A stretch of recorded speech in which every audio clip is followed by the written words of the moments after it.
No, Mark, don't do it. Don't say I do. No! Hi everyone, my name is Dimitri and welcome back to DimitriTube. Today we are reviewing Love is Blind episode 10. Now this is the final episode of this season and the last episode before the reunion, so we're gonna see if the contestants go through with the weddings. Now if you're enjoying these reviews, please make sure to pound that like button, pound that subscribe button, and ring that notification bell. It helps me out with the YouTube algorithm. Now let's just dive right in and watch. So the first thing I noticed about this episode is that it's an hour and 23 minutes. Like, I'm literally about to sit here and watch a movie. There better be drama in this. Sorry if you hear a little bit of background noise. They're working on something outside. My apologies. And this is the only time I have to film, so. The episode starts with the wedding between Damien and Giannina. Giannina has said her I do's, and now we're just waiting on Damien for his response. Oh!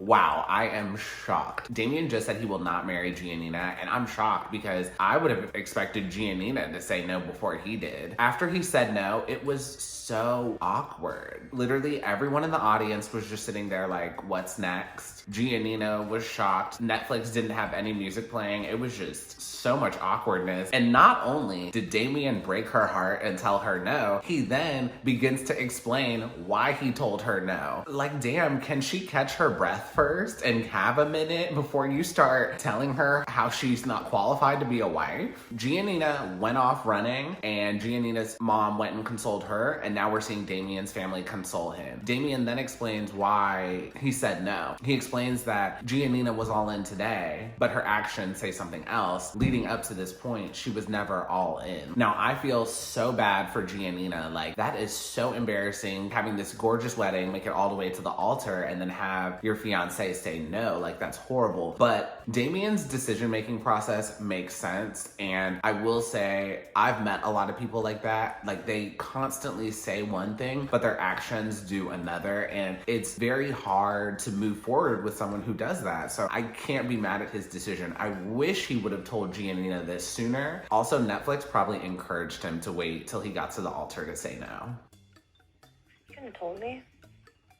Like, for real? Giannina is pissed, and like, I would be too. I'm surprised that Giannina went back to talk to Damien so soon after the wedding. Me personally, I would have taken like a day or two to like cool off, but it's possible Netflix pushed them to like meet after the wedding. Now Giannina and Damien sat down to try to talk it out, but honestly, nothing got accomplished. Giannina is so angry right now and Damien is so emotional right now. The conversation literally led to nowhere. But one good point that Giannina makes is that when they were at the altar, he blamed everything on her, which is true. I don't think that was right. One, it takes two to tango, and two, I felt like he should have just said no. He didn't need to get up there and explain reasons, like just leave it to no. And then at the end, Damien gives a monologue about how love truly is blind and he is in love with Giannina and he doesn't know where the story is gonna go from here, and I did not like it. It was so cheesy. Ew. Now we're seeing Amber and Barnett's wedding, same venue, same setup. Amber says that Barnett is possibly getting cold feet and they communicated about this through text. So I'm just confused because could Damien have canceled or postponed beforehand by phone or through text? Like, why did he have to wait until he was at the altar to tell Giannina no? Because I think it would have been better for him to tell her beforehand. So Barnett is such a country boy. Like, he comes in this brown jacket with fur lining and these boots, and literally I just keep thinking he's super country. Also, he did not shave for the wedding. Like, his beard is trimmed, but it's not shaved. And in my head, I'm like, dude, you couldn't shave for the wedding? His beard is a little patchy, so I just think for the wedding, he should have just shaved it all off. Also, Barnett has to go through with this wedding, because if you thought Giannina's blow up was bad, Amber's will be 10 times worse. Already? I guess Oh my God, Amber looks gorgeous. I love the dress, I love the hair, the earrings, the necklace. She looks so pretty right now. Now we're seeing Barnett walk down the aisle and get prepared for these vows. I do not like the suit Barnett is wearing. He looks good, but I think the suit's ugly. And I don't like the shoes either. It looks like Barnett is attending a wedding. It doesn't look like he's getting married. Amber is behind the curtain with her mom about to walk down the aisle, and her mom and her get into a slight argument because Amber says that she's been fighting for the relationship since day one, and then her mom's like, but the relationship should come naturally. Amber argues that it was both. An argument ensues. I'm just like, this is not the time or the place. If I'm a parent and I'm walking my kid down the aisle, I'm only giving them good vibes and good juju. Like, why start an argument now? Amber's mom just should have held her thoughts in and just been happy for her daughter. So if you see something new in the camera, my dog Rose joined me. She's just hanging out.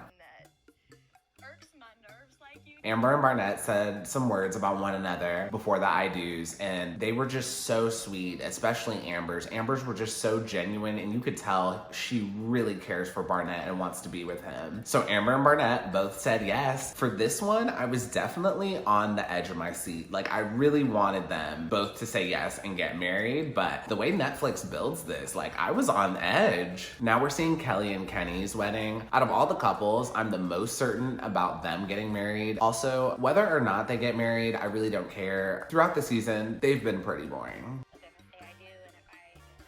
So as Kelly is getting ready, she's having doubts about getting married, which I think that's normal for any wedding, whether or not you're doing it through this process or a regular process. But she brings up the fact that she's not as infatuated with him as her ex. That is probably the biggest red flag. The fact that you're even comparing Kenny to your ex is a major issue. You ain't shit, Kelly. How could you do that to Kenny? Also, Kenny's mom knew she was not gonna say I do. That expression on her face after Kelly said the second I do, like, you could tell. So Kelly leaves the altar and Kenny is left by himself. After that, Kenny gives a short speech to the audience, thanking everyone for coming, and explains a little bit of the situation and how this response was a whirlwind for everyone. I really enjoy the way Kenny handled this. He handled this way better than Damian did. You could tell Kenny was upset, but he was so poised about the whole thing. And even Kelly's mom says that she loves this guy. Kenny is a great guy. I think Kelly made the wrong decision. Now Kenny has left the altar and he's in a room by himself, and the cameraman is starting to ask him questions, and he is so upset and refusing to answer any questions. I really wish the producers could like wait a day or so and then ask them how they feel, not 20 minutes after getting left at the altar. Now we're seeing Jessica and Mark's wedding.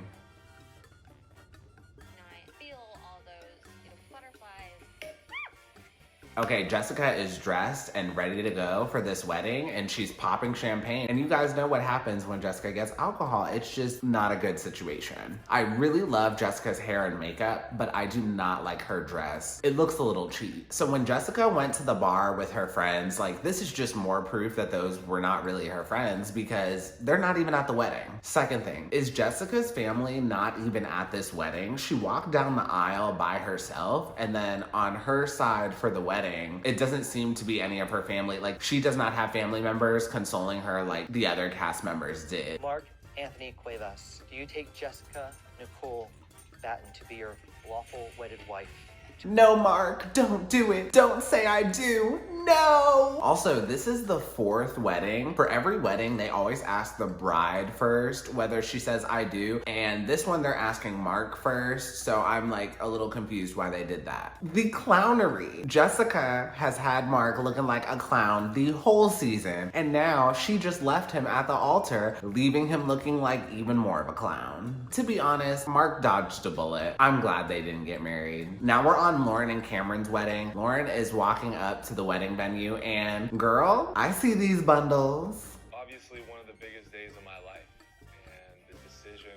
Cameron's face is beat right now. Like, I don't think we've seen this much makeup on him the whole season, and it is a lot of makeup. So Cameron's sister said he looks like James Bond, and he really does look like James Bond in this suit. Like, he doesn't necessarily look like he's going to his wedding. Lauren looks amazing for this wedding. I love the dress, I love the hair, I love the headpiece. The headpiece is very like 1920s, but it works for the wedding. Now the family is praying before the wedding, and I just love that.